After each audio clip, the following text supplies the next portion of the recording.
chairs. Without objection, so ordered. Chair now recognizes Ms. Brown from Ohio. Thank you, Mr. Chairman. I am deeply disappointed by some of what we have heard today from the other side of the aisle and by the very basis of this hearing. Our nation's biggest strength is our diversity and our willingness to embrace it. Instead of applauding diversity, equity, and inclusion in the workforce, my colleagues on the other side of the aisle are threatened by it and would like to get rid of it. They want us to believe DEI programs are racist and sexist, which simply could not be more further from the truth. Supporting diversity, equity, and inclusion across sectors is not only right and just, but it is essential to ensuring talented, intelligent, and qualified individuals have opportunities to succeed.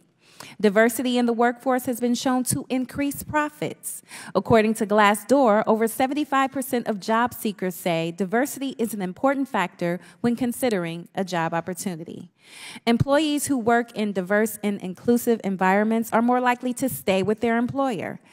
Last month, Congresswoman Haley Stevens and I introduced the Diverse Cybersecurity Workforce Act to promote diversity in the cybersecurity field.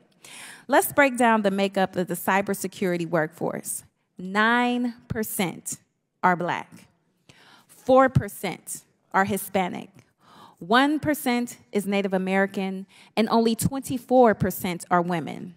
There are over hundreds of thousands of unfilled cybersecurity roles in this country ready to be filled, and they should reflect the strategic diversity of this country. Diversifying the cybersecurity workforce is just one example of how diversity, equity, and inclusion makes our country safer, our economy stronger, and our diverse communities more prosperous. DEI programs are needed and necessary.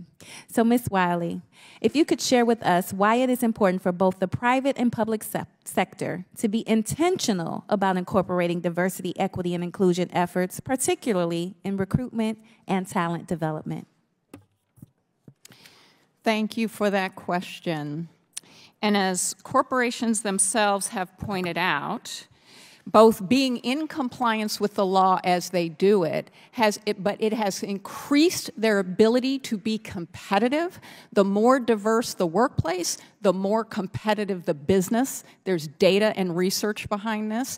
In addition, it helps them attract better applicants for their jobs, and they know it. They have been hearing for people they have been trying to hire that they're looking for diverse workplaces, and it has increased the job satisfaction of people on the job. One of the biggest misunderstandings about DE&I programs is what they do. Because a huge part of what they do is give employees ways to get to know each other and find ways of working together effectively. So when we're talking about diversity, equity, and inclusion, we need to remember that it's identifying unfair barriers to opportunity for highly qualified people, whether it's promotion or hiring, as well as to ensure that employees are working well together, enjoying the workplace, and wanting to stay there. That is good for everyone, and it is non-discriminatory. It does advance our civil rights. And the only last point I want to make about this, because we keep talking about this in the wrong ways. The right way to think about this is to think about the fact that while we have made progress and we celebrate it, that we at the same time see research that if your name sounds white and you have the exact same resume as the person whose name sounds Black, exact same resume, these are experiments, these are tests, this is research, you are half as likely to get the job. We're 26% less likely to get the job if you are the Black person or if you have a Black-sounding name or a Latino name. That is not fair, equal opportunity. It is discrimination masking in colorblind ways, and the law and our case law is designed to say you don't get to hide behind the fact that you haven't said it out loud. Thank you for that. And while it's important to focus on increasing diversity in recruitment efforts, it's also important to focus on diversity, equity, inclusion, and employee retention. Can you tell us how Title VII helps with employee retention, Ms. Wiley? Well, essentially, I use this example with CEO Jamie Dimon from J.P. Morgan Chase, who is a huge proponent of DE&I programs and has said he's sticking by them like those 21 attorney generals have said.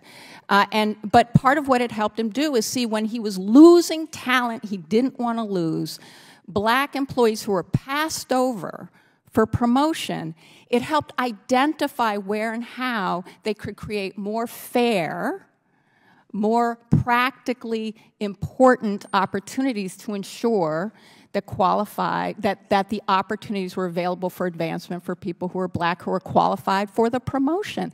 That is just it's retention, and it's retention in compliance with Title VII. It is why we have to ensure that we're not being blind to where and how we're harming full and fair and equal opportunity. Thank you. My time has expired. Chair now recognizes Dr. Fox from North Carolina. Thank you, Mr. Chairman, and I thank the witnesses for being here today. Welcome our colleague,